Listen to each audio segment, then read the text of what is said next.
ہم اسے ہر حال میں ٹھیک اور تندرست دیکھنا چاہتے تھے۔ میں نے ابو کو کہا کہ آپ تایا جان سے بات کریں، ہو سکتا ہے اس مشکل گھڑی میں ہماری کوئی مدد کر دیں۔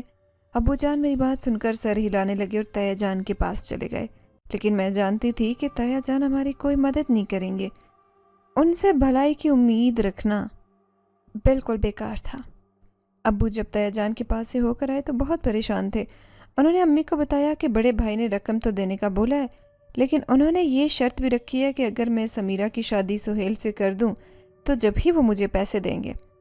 میں ان کی اس مشکل گھڑی میں اس گھٹیا تقاضے پر دل ہی دل میں غصے سے کانپ رہی تھی۔ میں نے ابو کو کہا کہ ابو، آپ ان کی گھٹیا شرائط کو ماننے کی کوئی ضرورت نہیں ہے۔ میں کہیں نہ کہیں سے پیسوں کا بندوبست کرتی ہوں، بھلے اس کے لیے مجھے کچھ بھی کرنا پڑے، پریشان مت ہوں آپ۔ اپنے ابو کو دلاسا دینے کے بعد میں گھر واپس آ گئی۔ میں نے گھر آ کر دیکھا تو میری جیسے تینوں بلیاں انتظار کر رہی تھی، وہ بھاگتی ہوئی میرے پاس آئی اور میرے قدموں میں لوٹنے لگی۔ مجھے ان کے اس پیار بھرے انداز پر بے اختیار پیار آ گیا۔ میں ان تینوں کے جسم پر ہلکے ہلکے ہاتھ پھیرنے لگی۔ مجھے اب جلد از جلد کچھ کرنا تھا۔ بہن کے آپریشن کے لیے بہت بڑی رقم کی ضرورت تھی جو مجھے کہیں نہ کہیں سے ارینج کرنی تھی۔ میں گمسم سی بیٹھی تھی، میرے دماغ میں کچھ نہیں آ رہا تھا کہ میں کس سے مدد مانگوں۔ اپنے دماغ کو پرسکون کرنے کے لیے میں چھت پر چلی گئی۔ تیسری منزل پر ویسے ہی کوئی نہیں آتا جاتا تھا، کیونکہ یہاں پر سوائے کاٹ کباڑ کے کچھ بھی نہیں پڑا تھا۔ رات کے 12 بجنے والے تھے، تبھی میں نے اپنے پیچھے میاؤں میاؤں کی آواز سنی۔ وہ تینوں بلیاں میرے ساتھ تیسری منزل پر بھی آ گئی تھی اور اب میاؤں میاؤں کر کے پتہ نہیں کس چیز کی طرف اشارہ کر رہی تھی۔ میں اپنی پریشانی میں گم ان کی بات نہیں سمجھ پا رہی تھی کہ آخر وہ مجھ سے کیا کہنا چاہتی ہیں۔ تینوں ہی میاؤں میاؤں کر کے بہت شور کر رہی تھی۔ اب مجھے ان کے زیادہ بولنے سے خوف بھی محسوس ہو رہا تھا۔ آخر وہ ان کے اتنا اشارہ کرنے پر میں اسی جگہ پر دیکھنے لگی جہاں پر وہ اشارہ کر کے مجھے کچھ بتا رہی تھی۔ وہ چھت کی دائیں جانب اشارے کر رہی تھی۔ تینوں آگے آگے اور میں ان کے پیچھے پیچھے چلنے لگی۔ پھر وہ چھت کی ایک طرف جا کر رک گئی، پھر منہ سے پڑا ہوا کچرا اٹھانے لگی۔ وہ تینوں شاید مجھے کچھ بتانا چاہتی تھی۔ میں بھی ان کی مدد کرنے لگی اور کچرا اٹھانے لگی۔ بہت سارا کچرا ہٹ گیا تو کچرے کے نیچے سے مجھے کالے رنگ کا بیگ نظر آیا۔ بیگ بہت پرانا سا تھا، اس میں شاید کچھ سامان بھی پڑا تھا۔ جیسے ہی مجھے وہ بیگ ملا، بلیوں نے میاؤں میاؤں کرنا بھی بند کر دیا تھا۔ اب وہ مجھے اس جگہ کے کھولنے کا اشارہ کر رہی تھی۔ میں نے غیر ارادی طور پر بیگ کی زپ کھولی۔ بیگ کھولتے ہی جو چیز میرے سامنے آئی، مجھے اپنی آنکھوں پر یقین نہیں آ رہا تھا کہ میرے ساتھ ایسا بھی ہو سکتا ہے۔ بیگ میں لاتعداد سونے کے سکے اور ہیرے چمک رہے تھے۔ میں نے جلدی سے بیگ کی زپ دوبارہ بند کر دی، پھر کھول کر دیکھا اور پھر بند کر دی۔ سونے کے سکے اور ہیرے اپنی پوری آب و تاب سے چمک رہے تھے۔ ایسے ہی چمک ان بلیوں کی آنکھوں میں بھی تھی جو مجھے ایسے دیکھ رہی تھی جیسے مجھے کسی محبوب کو دیکھا جاتا ہے۔ مجھے بے اختیار ان پر پیار آ رہا تھا۔ بیگ کو احتیاط سے اٹھائے میں نیچے آ گئی۔ اس بیگ میں میری بہن کی زندگی، میرے ابو کی پریشانیوں کا حل اور میرا مستقبل تھا۔ ایسے ٹائم پر میری مدد جس نے بھی کی تھی، میں اس کی بے حد احسان مند تھی۔ دوسری صبح ابو ناشتہ کرنے آئے تو میں نے انہیں وہ بیگ دیا اور سب بتا دیا کہ مجھے یہ بیگ کیسے ملا۔ اس بیگ میں سے 2 ہیرے نکال کر میں نے اپنے ابو کو ساتھ لیا اور سونار کی دکان پر پہنچ گئی۔ سونار نے جب ان ہیروں کو دیکھا تو حیران رہ گیا۔ ہمیں اس نے کہا کہ یہ ہیرے تو بہت قیمتی ہیں، آپ لوگوں کے پاس کہاں سے آئے؟ میرے ابو نے یوں ہی بات بنا دی کہ یہ ہیرے جب کے ہیں جب ہم انڈیا سے ہجرت کر کے پاکستان آئے تھے۔ وہ سونار میرے ابو کی بات سن کر مطمئن ہو گیا اور ان ہیروں کے بدلے میں اس نے ہمیں ایک موٹی تگڑی رقم دے دی۔ اس رقم سے ثنا کا آپریشن ہو گیا۔ آپریشن کے بعد وہ گھر آ چکی تھی اور تیزی سے صحت یاب ہو رہی تھی۔ اب ہمارے پاس اتنی دولت تھی کہ یہ ہماری زندگی کے تمام مسائل اس سے حل ہو سکتے تھے۔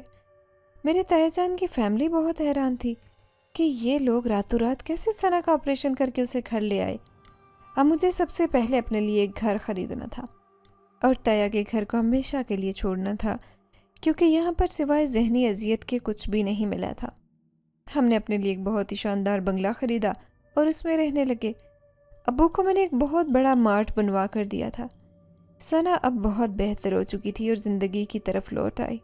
امی کے لیے گھر میں نوکرانی رکھوا دی۔ اب وہ گھر کا کوئی بھی کام نہیں کرتی تھی بلکہ صرف آرام کرتی تھی۔ ان سب میں جو ایک چیز ہماری زندگی میں کم ہو گئی تھی وہ تھی ہماری پیاری بلیاں، جو نہ جانے مجھ سے ناراض تھی یا پتہ نہیں کیا ہوا تھا جو مجھے چھوڑ کر چلی گئی تھی۔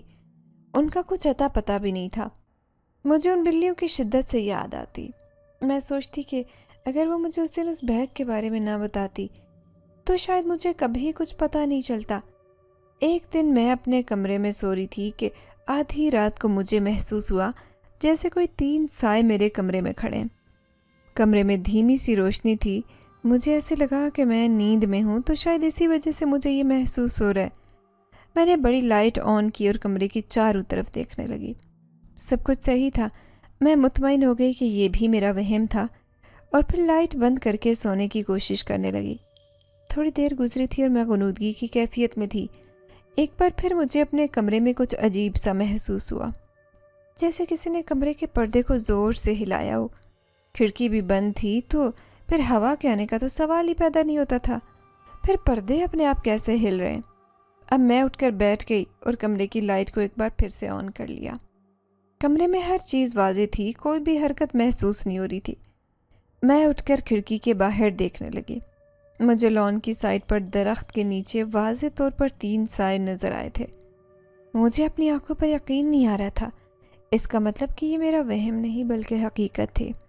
میں نے گھڑی کی طرف دیکھا تو رات کے 2 بج رہے تھے۔ جلدی سے کھڑکی کے پردے برابر کیے۔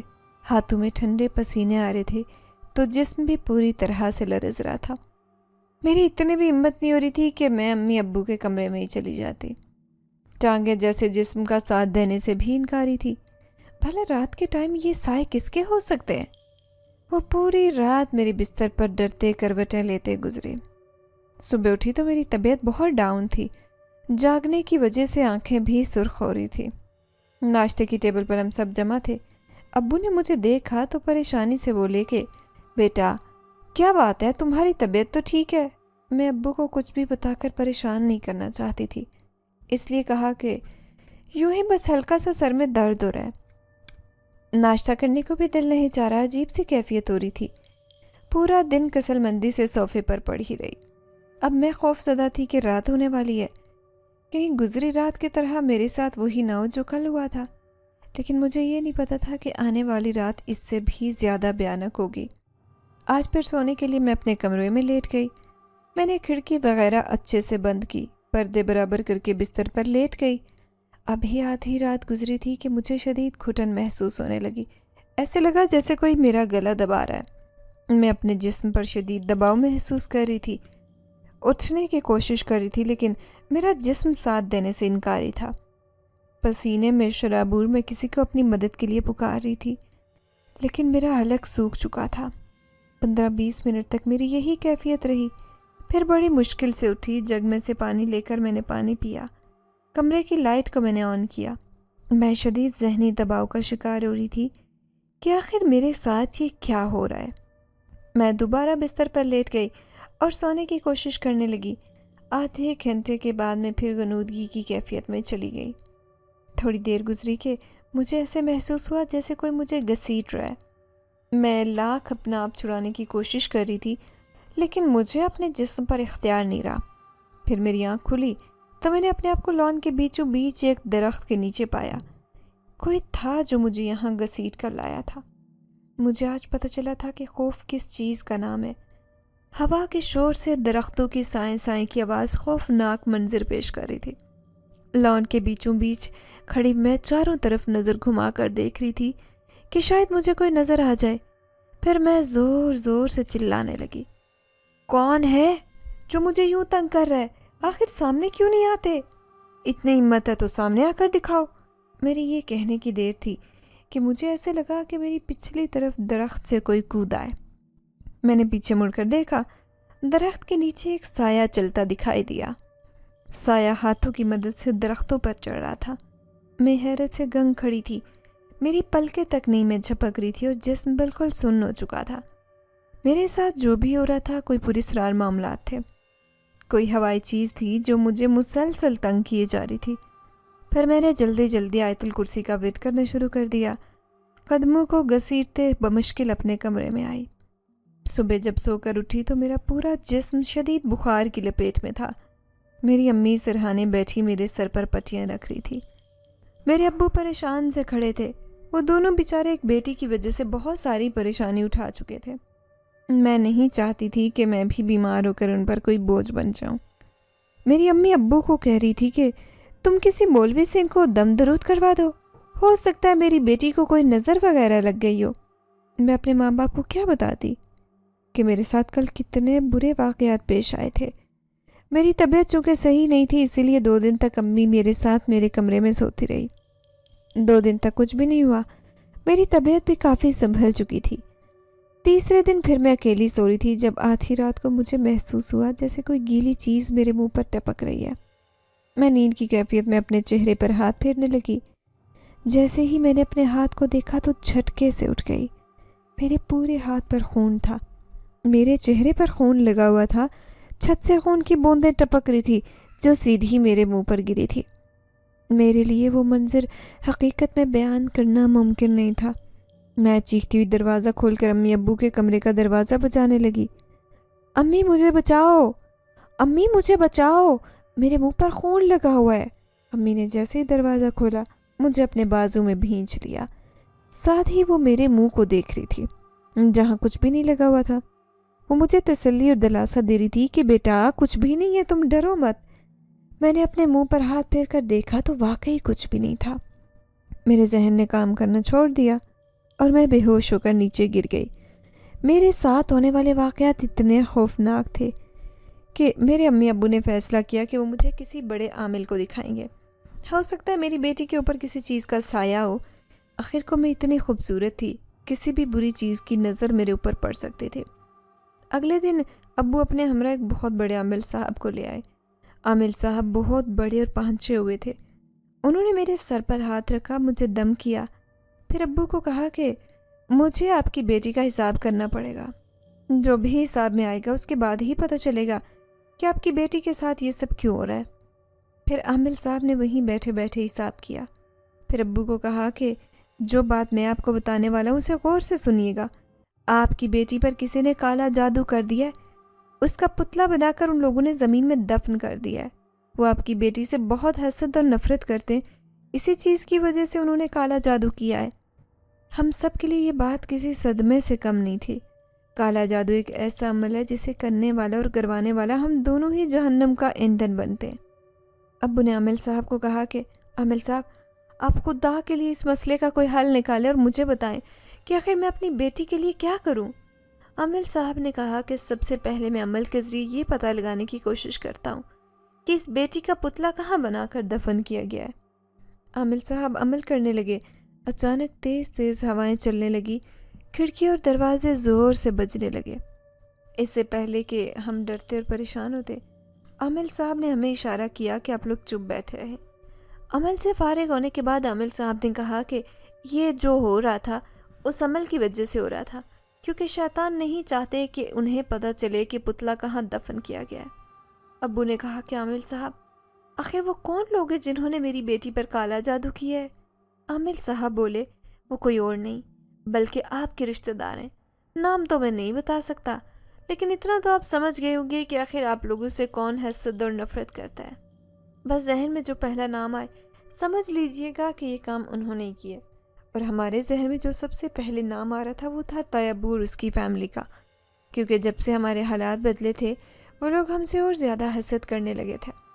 عامل صاحب نے بتایا کہ میرا پتلا ہماری لون کے درخت کے نیچے دفن کیا گیا ہے. مجھے یاد آیا کہ ایک بار طیمہ اور اس کی بیٹی جب ہم سے ملنے آئی تھی تو یہ کام شاید انہوں نے جب ہی کیا ہوگا.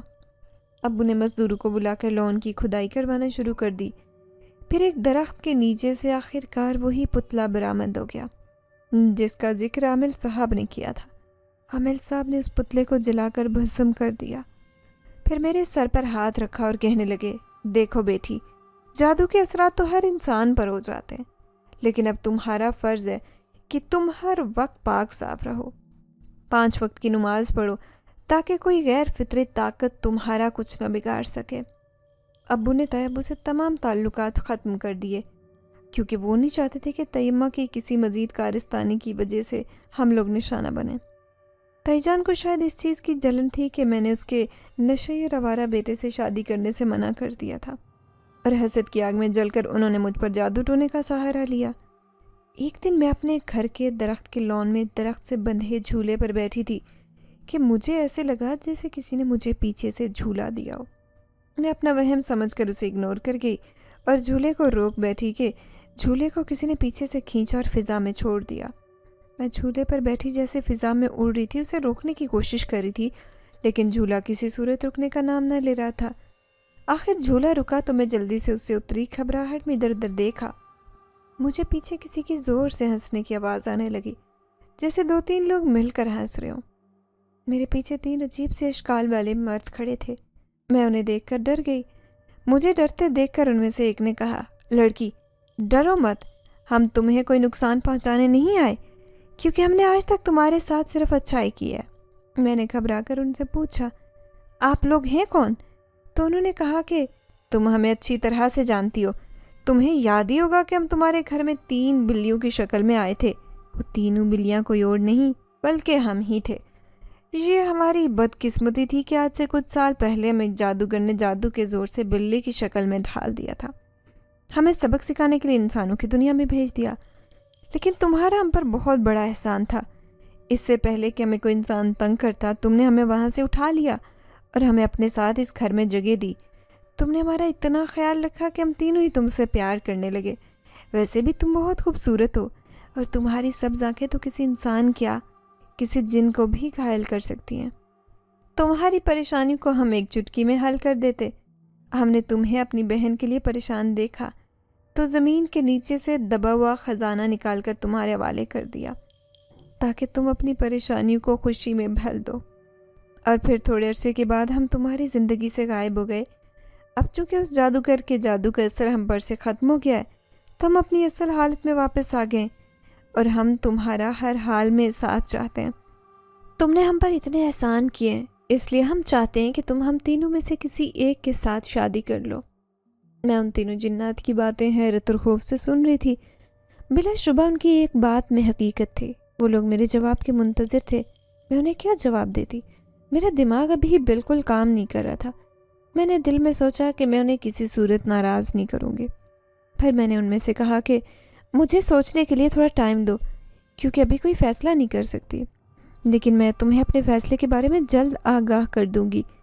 وہ تینوں میری بات سن کر بہت خوش ہوئے اور مجھ سے کہنے لگے کہ ہم تمہارا انتظار کریں گے۔ میں نے اس بات میں سر ہلایا۔ پھر وہ تینوں ہنستے ہوئے وہاں سے غائب ہو گئے۔ آسمان سے گرا کھجور میں اٹکا کی مثال کے مطابق میں ایک نئی مصیبت میں گرفتار ہو چکی تھی۔ ڈرتے کانپتے گھر کے لانچ میں آ گئی۔ وہاں میری چھوٹی بہن ثنا بیٹھی تھی۔ اس نے مجھے غور سے دیکھا اور کہا، آپی آپ باہر لان میں کس سے باتیں کری تھی؟ میں اس کی بات پر چونک گئی۔ دل میں سوچا کہ ثنا مجھے ضرور ان جنات سے باتیں کرتے دیکھ چکی ہے۔ مجھے کچھ سمجھ نہیں آ رہی تھی کہ میں کیا جواب دوں۔ پھر اسے بہلانے کی خاطر میں نے بہانہ کر دیا کہ میں درختوں پر بیٹھی چڑیوں سے باتیں کر رہی تھی۔ وہ میری باتیں سن کر ہنسنے لگی اور بولی، آپی بھلا چڑیوں سے بھی کوئی باتیں کرتا ہے؟ میں بھی جواب میں ہنسنے لگی۔ اپنی طرف سے میں نے اسے مطمئن کر دیا تھا، لیکن دل میں ڈر رہی تھی کہ امی ابو کو کچھ نہ بتا دے، اسی لیے میں نے اسے سمجھایا کہ دیکھو ثنا، امی ابو کو کوئی بات بتا کر پریشان مت کرنا، وہ پہلے ہماری وجہ سے پریشان ہے۔ ثنا نے کہا، آپ ہی فکر نہ کریں، میں کچھ نہیں بتاؤں گی۔ میں نے پیار سے اس کے گال چھوئے اور کمرے میں آئی۔ دن یوں ہی گزرتے جا رہے تھے۔ میں اس بات کی ٹینشن میں تھی کہ جنات کسی بھی وقت جواب لینے آ سکتے ہیں۔ ان سے پیچھا چھڑانا میرے لیے ناممکن ہے۔ دوسری طرف امی ابو کہہ رہے تھے کہ ہم تمہارے لیے رشتہ دیکھنا چاہتے ہیں۔ میں نے انہیں صاف منع کر دیا اور کہا کہ آپ پہلے ثنا کے لیے رشتہ دیکھیں اور اس کی شادی کی تیاریاں کریں۔ ثنا اب ہر لحاظ سے ٹھیک ہو چکی تھی۔ ڈاکٹروں کے مطابق میڈیکلی وہ بالکل فٹ تھی، اس لیے ہم لوگ اس کی شادی کر سکتے تھے۔ مجھے شادی کے لیے ناراض دیکھ کر امی ابو نے ثنا کے لیے رشتہ دیکھنا شروع کر دیا۔ پھر ایک دن ثنا کے لیے رشتے والے آئے۔ امی ابو بہت ان کے بلانے پر بھی میں ان کے سامنے نہیں آئی، کیونکہ میں نہیں چاہتی تھی کہ وہ ثنا کے بجائے مجھے پسند کریں، اور شاید یہ بات اچھی ثابت ہوئی کیونکہ وہ لوگ رشتہ پکا کر کے گئے۔ مجھے اس بات کی خوشی تھی کہ اب امی ابو کے سر سے ایک ذمہ داری کم ہو جائے گی۔ آج میں گھر پر اکیلی تھی کیونکہ ثنا کی شادی کے سلسلے میں امی ابو سے ساتھ لے کر خریداری کرنے گئے۔ انہوں نے مجھے بھی ساتھ چلنے کو کہا، لیکن میں نے طبیعت کی خرابی کا بہانہ بنا کر جانے سے منع کر دیا۔ میں مغرب کی نماز پڑھ کر اکیلی درخت کے نیچے بیٹھی تھی۔ میری نظر اس جھولے پر گئی تو ذہن میں ان تینوں جنات کا خیال آیا۔ میرا ان کے بارے میں سوچنا تھا کہ اچانک ہی وہ تینوں میرے پیچھے کھڑے ہو کر ہنسنے لگے۔ میرا دل دھک دھک کرنے لگا۔ وہ تینوں میرا جواب لینے کے لیے آئے تھے۔ پہلا جن کہنے لگا، دیکھو تم نے ہمیں یاد کیا اور ہم تمہارے سامنے آ گئے۔ دوسرا بولا، تم جانتی ہو کہ ہم تمہارا جواب لینے آئے، آج تم اپنا جواب سنا کر ہمیں خوش کر دو۔ میں ان کی بات خاموشی سے سن رہی تھی۔ مجھے ان سے پتہ نہیں خوف تک محسوس نہیں ہو رہا تھا۔ میں نے ان سے کہا کہ تم تینوں ہی بہت اچھے ہو۔ مجھے کچھ سمجھ نہیں آ رہا تھا کہ میں تم تینوں سے کس سے شادی کروں۔ اگر تمہیں جواب چاہیے تو اس چاند کی 14ویں شب کو تمہارا اپنے گھر کے حصے میں انتظار کروں گی، جہاں کوئی بھی آتا جاتا نہیں۔ اب تم لوگ جاؤ اور میرے بتائے ہوئے وقت پر تم لوگوں نے آنا ہوگا۔ وہ میرے جواب سے مطمئن ہو کر وہاں سے غائب ہو گئے۔ میں سوچ کے تندور میں جل رہی تھی۔ مجھے کچھ سمجھ نہیں آ رہا تھا کہ اس صورتحال سے کیسے نمٹوں۔ اب میں ہر نماز کے بعد اللہ سے دعا کرتی تھی کہ مجھے اس مشکل سے نکال دے۔ اگر امی ابو کو بھی کچھ بتاتی تو انہوں نے تو ویسے ہی پریشان ہو جانا تھا۔ ہو سکتا تھا کہ کسی عامل وغیرہ کو بلاتے اور عامل کچھ ایسا کرتا کہ ان تینوں جنات کا کوئی نقصان ہو جاتا۔ وہ تینوں میرے محسن تھے، ان کا نقصان کرنا احسان فراموشی کے متصادق تھا۔ میں نے سوچ رکھا تھا کہ اس صورتحال کو میں نے ہی سنبھالنا ہے۔ 3 دن بعد میری چھوٹی بہن کی شادی تھی۔ میں چاہتی تھی کہ ثنا کی شادی بالکل خیر و عافیت سے ہو جائے۔ آج اس کی مایوں کی تقریب تھی۔ مجھے تیار ہوتے ہوئے ڈر لگ رہا تھا۔ دل میں خیال بھی آ رہا تھا کہ کہیں وہ تینوں جنات مجھے دیکھنے کے لیے حاضر نہ ہو جائیں۔ مہمانوں کا رش بھی تھا۔ گھر کا لان لائٹوں سے جگمگا رہا تھا۔ تبھی لان کے کونے پر جہاں قدر اندھیرا تھا، مجھے 3 آدمی کھڑے نظر آئے۔ ان کی سبز آنکھیں اندھیرے میں بھی چمک رہی تھی۔ میرا دل دھک دھک کر رہا تھا۔ مجھے لگا کہ وہ تینوں ہو نہ ہو وہی جنات ہیں۔ وہ شادی کی تقریب میں صرف مجھے دیکھتے رہے۔ انہوں نے میرے سامنے آنے کی کوشش نہیں کی۔ ثنا کی شادی خیر و عافیت سے ہو گئی۔ اب مجھے اس معاملے سے نمٹنا تھا، کیونکہ چاند کی 14ویں شب آنے میں اب تو صرف ایک ہی دن بچا ہوا تھا۔ اور پھر میرے دماغ میں اس مسئلے کا ایسا حل آیا کہ مجھے لگا جیسے اللہ میاں نے میری مدد کی ہو۔ آج چاند کی 14ویں شب تھی۔ آج رات وہ جنات آنے والے تھے۔ انہیں بے قراری سے میرے جواب کا انتظار تھا۔ امی ابو کمرہ بند کر کے سوئے ہوئے تھے۔ وہ ایک شدید سردیوں کی رات تھی۔ میں نے اپنے اوپر چادر لی اور اس چادر کے اندر میں نے قرآن مجید چھپایا ہوا تھا۔ پھر میں گھر کے پچھلے حصے میں آ گئی۔ آنکھیں بند کر کے ان جنات کے بارے میں سوچنے لگی۔ میرا سوچنا تھا کہ وہ ایک دم حاضر ہو گئے۔ ان میں سے ایک کہنے لگا، یقیناً تم نے اتنے دنوں میں اپنا جواب سوچ لیا ہوگا۔ چلو اب جلدی سے ہمیں بتا دو کہ تمہارا جواب کیا ہے۔ میں نے اب چادر سے قرآن مجید نکالا۔